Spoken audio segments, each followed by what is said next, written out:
கிறிஸ்துவுக்குள் மிகவும் பிரியமான சகோதர சகோதரிகளே, இயேசு கிறிஸ்துவின் நாமத்தினாலே உங்கள் யாவருக்கும் எனது அன்பின் நல்வாழ்த்துதலையும் வணக்கத்தையும் தெரிவித்துக் கொள்கிறேன். இன்றைய பகலின் குளிர்ச்சியான நாளின் தியான வசனம் யோவான் எழுதின சுவிசேஷம் 18ஆம் அதிகாரம் 39ஆம் வசனம். யூதருடைய ராஜாவை நான் உங்களுக்காக விடுதலை பண்ண உங்களுக்கு மனதுண்டா என்றார். இயேசுவை ரோம அதிகாரியான பிலாத்துவினிடம் கொண்டு சென்றார்கள். பிலாத்து இயேசுவினிடம், நீ யூதருடைய ராஜாவா என்று கேட்டார். இயேசு, என் ராஜ்யம் இவ்வுலகத்துக்கு உரியதல்ல. அப்படி இவ்வுலகத்துக்கு உரியவைகளாய் இருந்தால் என் ஊழியக்காரர்கள் போராடி இருப்பார்களே.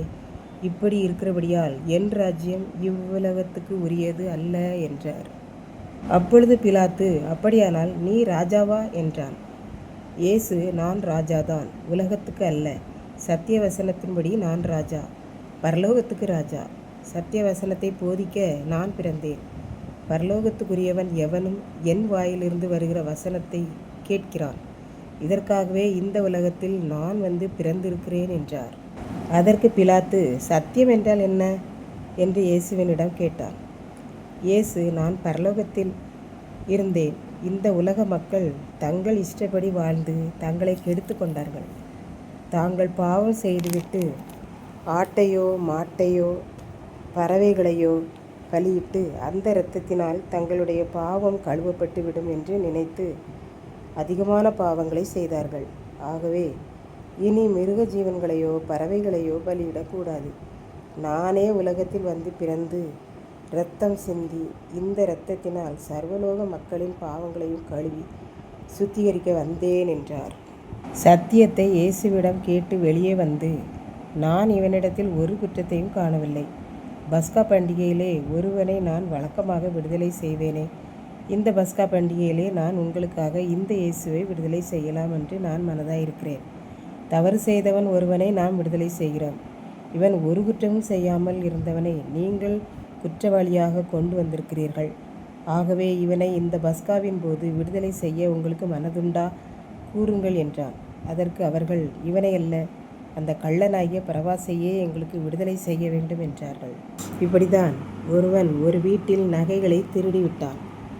அந்த குற்றத்துக்காக அவனை சிறையில் அடைத்து அவனுக்கு வழக்கு நடந்தது. இறுதியாக 12 ஆண்டுகள் சிறை தண்டனை என்று தீர்ப்பு வழங்கப்பட்டது.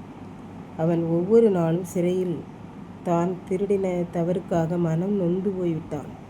சிறைச்சாலையில் ஜெபிக்க வருகிற ஊழியர்களிடம் ஒரு புதிய ஏற்பாட்டை வாங்கி சமயம் கிடைக்கிற போதெல்லாம் அதை படித்தான். அப்பொழுது தன் பாவங்களை மறைக்கிறவன் வாழ்வடைய மாட்டான், அவைகளை அறிக்கை செய்து விட்டு விடுகிறவனோ இரக்கம் பெறுவான் என்கிற வசனம் அவனோடு பேசியது. ஆகவே அவன் ஒவ்வொரு நாளும் அந்த சிறைச்சாலை தலைவனிடம் மனம் நொந்து பேசுவான். அவனுடைய நடவடிக்கைகள் மற்ற குற்றவாளிகள் எல்லாருக்கும் பிடித்தமாக இருந்தது. தனக்கு கொடுக்கப்பட்ட வேலைகளையும் சீரும் சிறப்புமாக செய்வான்.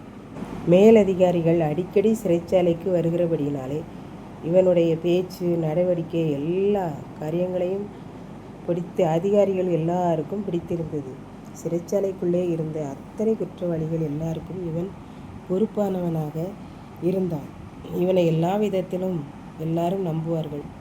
அந்த அளவுக்கு உண்மையானவனாய் இருந்தான். மற்ற குற்றவாளிகளுக்கும் அறிவுரைகளை அவன் கூறுவான். ஒரு நாள் அங்கே வந்திருந்த ஒரு அதிகாரி சிறைச்சாலைகளுக்குள்ளே இருக்கிற அதிகாரியை பார்த்து கூறினார், இந்த குற்றவாளியை நான் விடுதலை செய்ய மனதாயிருக்கிறேன், உங்களுக்கு மனதுண்டா என்று கேட்டார். இதை கேட்டுக்கொண்டிருக்கும் எனக்கு அன்பானவர்களே, அன்று ரோமனாகிய ஏரோதுவே கேட்கிறான், இந்த இயேசுவை விடுதலை செய்ய உங்களுக்கு மனதுண்டா என்று. அப்படியானால் எனக்கு மனதுண்டு என்பதாக அவன் கூறினான். ஒரு திருடனாகிய பரபாசை விடுதலை செய்ய எங்களுக்கு மனதுண்டு என்று மக்கள் கூறுகிறார்கள். ஒரு தவறு செய்யாத இயேசுவை கொல்ல வேண்டும், சிலுவையில் அறைந்து கொல்ல வேண்டும் என்று வெறியாயிருக்கிறார்கள் என்று பார்க்கின்றோம். ஒரு கள்ளன் மீது அன்பு செலுத்துகிறார்கள்.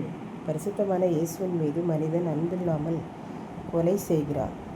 ஒரு அந்நிய மனிதனாகிய பிலாத்துவை விட தன்னுடைய சொந்த ஜனங்கள் அவரை எவ்வளவாய் பகைக்கிறார்கள்.